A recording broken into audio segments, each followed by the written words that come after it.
Side, Mississippi Today's political podcast. I'm Jeff Pender. We hope you like this podcast. Please consider subscribing and hit the like button. And anyway, before we get started with our guest, I wanted to mention it was a super busy week at the legislature this past week. We had a major deadline, so there was lots of scrambling around. Some of the highlights, certainly not all of them. We'll probably get into some more later. The Senate Education Committee very promptly killed the House school choice bill that you've probably heard a lot about on this podcast. Don't know that battle's over with, but for now, perhaps that bill is dead. The legislature also passed, and I believe the governor's already signed this after years of debate, some changes to our healthcare hospital certificate of need laws. They made some changes that will ostensibly make it easier for hospitals to expand various services. It takes away some of the restrictions of having to prove the need and go through a lot of bureaucracy for that. And then another big thing, the House has done this will be the third year in a row. They passed a measure to legalize online sports betting in Mississippi. That's been a big issue for a while. And they also included in that pumping in, I believe, $600 million in cash to the state employee retirement system. We'll probably go over some of these things with our guest. We're happy to have him back on this show. No stranger to this show, but this is Senate President Pro Tem Dean Kirby. Thank you. Senator Kirby, thank you for joining us. Well, honored to be here. Thank you. Yes, sir. You have been in the legislature from 1992 this to present. Is my 35th session. Wow. Jeff. Okay. And I'm beginning to catch on. Is that it? Is that it? And you are, for people that might not know the pro tem position, you're the second in charge in the Senate. Yes, sir. Excuse me. I'm often called the senator's senator. Senator. That's right. I'm elected, of course, like all senators, by the people. And then the very first day of a new term, and we adopt the rules and do all those good things. And one of the first things we do is elect the pro tem and the members of the Rules Committee, because the pro tem is the chairman of rules. You can't operate without rules. So before we adopt anything, do anything else, we do that. And of course, then we get our sergeant at arms. We want to make sure make sure we're safe while we're doing all this rules. stuff. Yeah. So okay. and our Secretary of the Senate, which we have really good sergeant and a wonderful and very bright Secretary of the Senate. So yeah, we but the Senator's Center works with kind of in between the governor and the the lieutenant governor and the senator's kind of the in-between guy, and helps chief cook, bottle washer. I do it all. All of the above. I mean, yeah. Okay. But I really do enjoy it. I've over the years I've chaired the insurance committee for 12 years. And then after that, I was finance chairman for 4, and then I had public health and Medicaid, and then just public health, and then to the pro tem's office. Okay.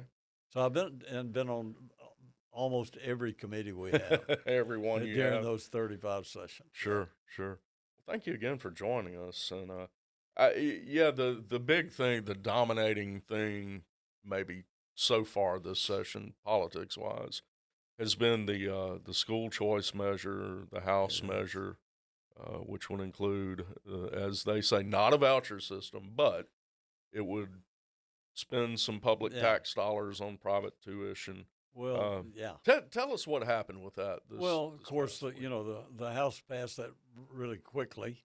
And then we had like 2 weeks before we ever had a meeting to see it. It passed the House by 1 or 2 votes, I think. 2, I believe. Yes, sir. Well, it's 2, but if one of those 2 had voted the other way, it would have been a tie, and it would have killed it. So that's how close a vote it was over there. And they got out really quickly, and it came to us. Well, of course, they got out so quickly, they didn't have time to really hear from the constituents as we did before it came up. And boy, I personally only had about maybe a little over 200 emails and texts on that. I asked, I won't name senators, but a senator North Mississippi across the aisle from me said he'd had over 1,000. Wow. So Okay. they didn't have all that we had. The pressure built when it came to our side. Well, you come from Rankin County. You come from a very good school Oh, I district. do. What did you hear from your constituents and educators? Well, since you asked, I had three of all those texts and emails. I had three people ask me to vote for it, and one of those lived in Rankin County, but not in my district. Okay. And the others, well, one from Gulfport and one from somewhere. I'm trying to remember. Anyways, in North Mississippi. That was it, and all the others were against it. And let me say this: you would say, yeah, well, all the teachers called and all the administrators called. No, I mean that wasn't even a fifth of the calls. I mean they were from parents, and there were parents of A-rated school districts. They feel like they have good schools, and they don't want anybody messing with their schools. And of course, everything has room for improvement. We know that, and we want to do everything we can. And we've passed some bills already for education to make schools better already this year. But we couldn't find anyone for it. And to be honest with you, the vote, someone told me the vote, I didn't go to the education committee meeting. I didn't even know they were going to bring it up that day. I knew it was going to be brought up, but I didn't know it was going to be that particular day. And I'm not on the education committee, but someone told me that there were 12 there, and it was a 12-0 vote against. It was a voice vote, but no one. Yeah, no one voted for it. And they said had all 15 been there, there would have been 15 votes. So, and so are you pretty confident the Senate, the Republican majority in the Senate would? Well, we couldn't find anyone for it, to be honest with you. The public schools weren't for it, and I'm talking about all public schools, even the not just the A schools were against it, but the B, C, D, and what few F schools we have were against it, and all the private schools were against it. And so we couldn't find anyone for it, to be honest with you. No one wanted that particular bill. So now I know that I heard that there was a poll done at one time, and I guarantee you I could run a poll and make anything look good in a poll. I mean, if you ask a question like, are you for the parents making a decision of where to send their kids to school, or are you for the state government telling you where to send your kids? Well, they're all going to say, well, I'm for decide, so it's a push poll. Push polls don't mean anything, honestly. Well, some of what we've heard, or some people have claimed that this is more of a political directive coming from Washington. That's what we've coming heard from the Trump administration. So I heard that, and I talked to some very big Trump supporters in the Senate. I mean, they would die for him, honestly. And they all said, if he comes here himself, I'm voting against this bill. That's kind of unusual these days in Mississippi. But they listen to the people, and that's what you're there for, is to represent the people. And if that's what the people want, then we need to try to do what they want. If they don't want it, then we don't need to do it. And we couldn't find anyone for it, to be honest with you. And I've always heard, probably heard it from you maybe before, or others that have been there a long time. You can do a lot of things in the legislature that might make your constituents mad and probably overcome it. But going against parents of school kids and educators back in your home district, as they say, that'll get you taken off the wall. Your picture off the wall. I told Kurt Fordyce this when he was governor my first term. There was some bill that came up dealing with education, and I said in a meeting, I said, Governor, my dad told me when I was young, if you want to make, let's see, if you want to make someone happy, that's what he said. If you want to make someone happy, do something for their child. Yeah. If you want to make someone mad, do something to their child. I mean, people really get up in arms when you start talking about their children. Sure. But now, like I say, we've passed several sections of that bill already ourselves. It's just the vouchers and on private schools, which some people say is still unconstitutional. But anyway, and the private schools were big time. The ones I talked to were big time against it. So They didn't want the vouchers. In other states, they were telling us where they have passed it, and the few states around us, where they have passed it, they had no idea how much it's going to cost, and it's cost them way more than they ever expected. But they say it's just not working out quite like what they thought it would. Sure. Well, you mentioned y'all have passed pieces of House Bill 2, We have. including some school choice measures. Yeah, we did The portability. portability, do you think that's Oh, gonna I think shake out that's in the end? yeah. Let me tell you on the portability. I hope they'll take that bill. And what that says basically is that the school districts could in the past veto a kid leaving their school and going to another Right. school district, and it just says you can't do that anymore. That if a child wants to leave your district and go to another, then they can do that, and the school has no choice but to release them. Now, that's part one. Paul Harvey, rest of the story is, but the other school district has to accept them. So, and then they have to give a notice in time to the school they're leaving also, Mm-hmm. so they'll know how many teachers they have to have for the next year if some school district were to have a lot that wanted to leave. But we pretty much have that now in most every school district. To be honest with you, there are kids that may live in another district, but their mother's a teacher at that school, Right. and they want to go to that school. And the school district releases them now That's already all allowed, the right? time. Yeah. Yeah. And then I was told that by Senator that Smith County right now you can go to any school you want to there. As long as, the school will release you and let you go from one to the other already. Down on the coast, they have a different situation. My understanding there is that they have an agreement with the different school districts on the coast where they'll release a kid to another school, but the other school has to accept them. I've been told, and I don't know this for a fact, but I've been told there's one school district that, yeah, we'll take any kid as long as they have a B average and make a certain uh, points on their ACT score, and they maintain a B average and they take accelerated classes, where they want the best and brightest out of all the other schools. Sure. So they've done that. But also the parents there, even with that, have to pay. And someone told me 1,000. Someone else says $2,000. I guess it's up to the school district. That's what we're leaving everything up to the school district, basically.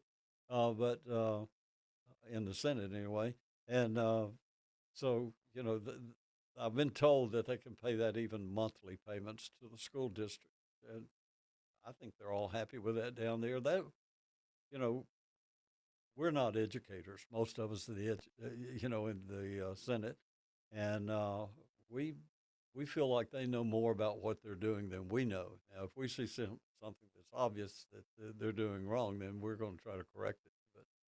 But I take my car to be repaired. I want the best mechanic myself. So I don't want someone that just started. If I have heart surgery, I want an experienced surgeon. I don't want someone just out of What med does school. Senator Bryan say? Hang up a sign that says "cheap brain surgery is done Yeah. here." So you have to, anyway, I think we're all on the same page and we all want to do the right thing. You've heard the old saying about making sausage, it's ugly, but the end result's good. Well, I often say it's more like a jigsaw puzzle. We all want to put the puzzle together and we all want it to be a pretty puzzle. But it's just some start in the middle, some start on the left corner, some start on the right corner. But at the end, though, you end up having a nice puzzle put together.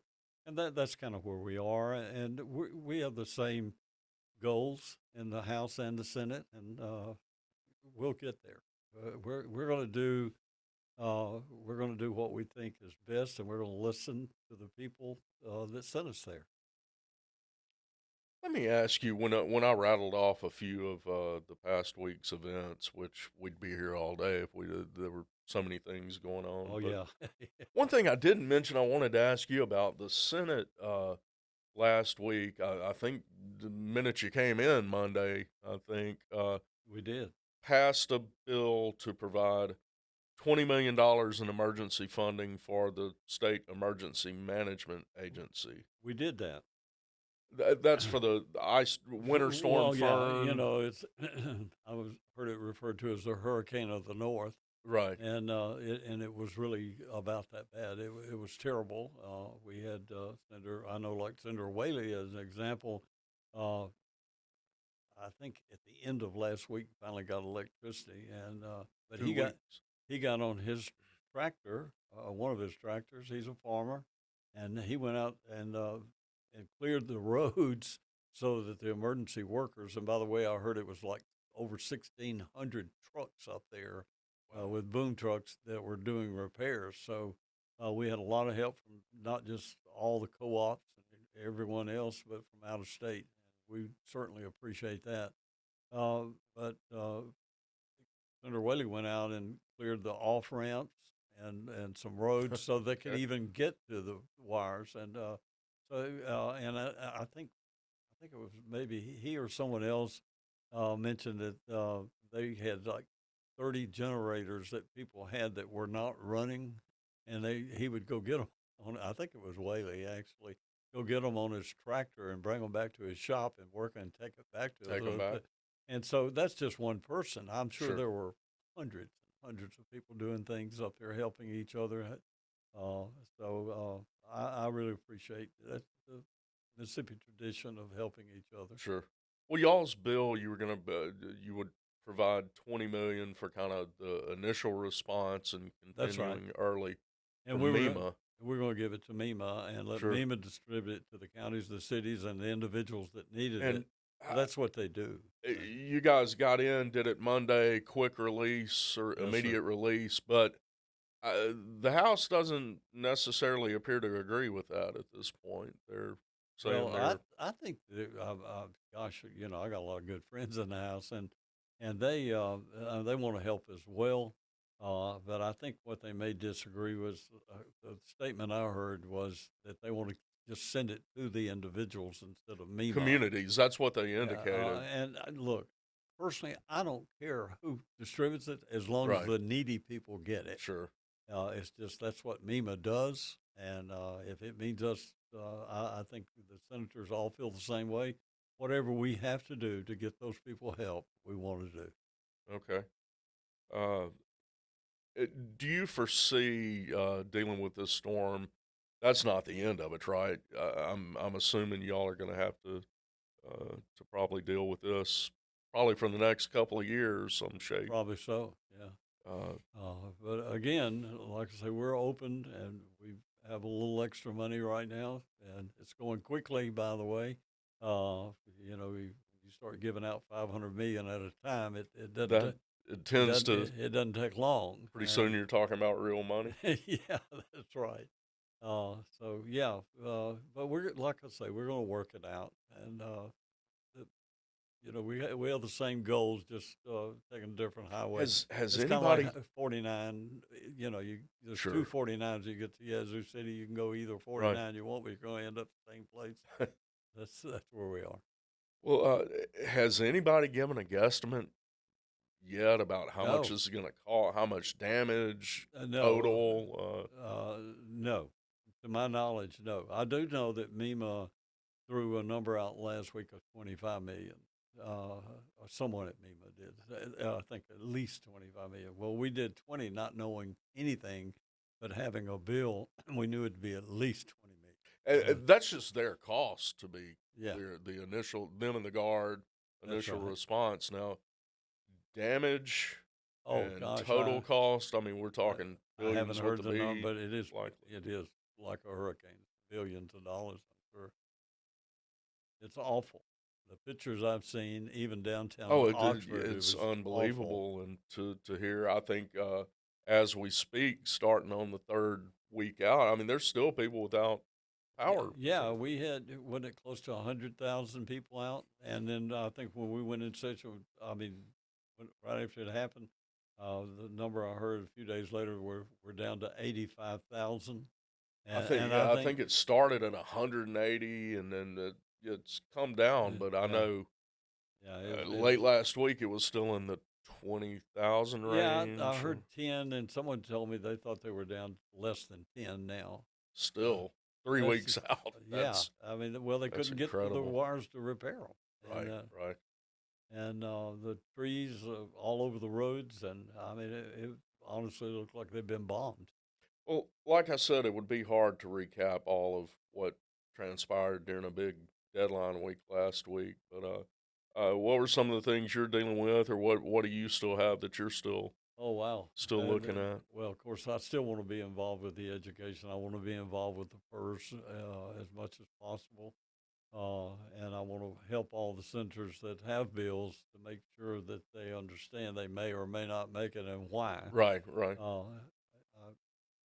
I, I can see myself so much in the freshman and, and how lost I was when I first got there. You, you, you know, but I'm one of what 174 votes up there. But being there a while, I've learned some things and learned how to get bills passed and how to kill bills. I told Senator Harkins, and I've heard him say this. He said, the one thing you told me when I first got elected is the first term you learn how to pass bills. After that, you learn how to kill bills. How to kill them? Okay. And so I'm trying to help teach some of that to our new chairman. All right. Well, it's been a busy session so far. You and I were just talking before we started recording. Yeah. This one started from the opening gavel. Well, seems like. yes. I mean, we had several senators, new senators, had to be sworn in the very first day, and then immediately had committee meetings and brought bills out and voted on, and then voted on them the next day, and then got immediate release to send to the House. So yeah, we hit the ground running about as fast as, well, it is as fast as I've seen during the time I've been there. But you got to understand, we have a lieutenant governor that's very bright, and he also believes in working, and he thinks everyone around him should be working, and so, which is a good thing, really good thing. So we've done a lot in a short time, but we had, after the deadline last week, we had a little over 300 bills on the calendar, and and then we're down to, I think, 200 now, and that sounds, wow. You didn't even. Yeah, I mean, this week's a deadline week, so we got 200 left. What we'll do there, I'm sure, and I talked to some chairmen last week. If you got duplicate bills in the House and they've already passed it, Yeah. then let's just let it be a House bill. Let's just get things done that need to be done. No matter, don't take pride in authorship of these things. If we have an issue that needs to be done, let's do it. Just go to work. I guess some of the lieutenant governors rubbed off on me, huh? All right. Well, But but one thing I want to say, last week also was mostly the non-controversial type bill. okay. I mean, the well, hard ones are coming up this week, and we've got through Wednesday, I think, this week. I think to get that's right. those. And so we'll probably be up there late at night, I expect. Okay. Well, Senator, really appreciate you joining us, and appreciate you coming in fairly regularly. Well, thank We'll you. get you back in soon for an Well, update you guys on where do a good things job, stand. and it made me feel good to walk in and see Bobby. Gosh, I don't get to see Bobby like I used to, and Emily I used to see every day, and she's just wonderful. She does a great job. Well, we're right down the road here in this studio now, and like I said, want to get you back here Well, thank you. early and often for updates. Well, you know, especially with AI now, I guess you'd say, don't believe what you hear and half of what you see." I'm not sure it's even half of what you see anymore. AI has changed the world. Well, thank you, sir, for coming in. Well, thank you. I appreciate the opportunity.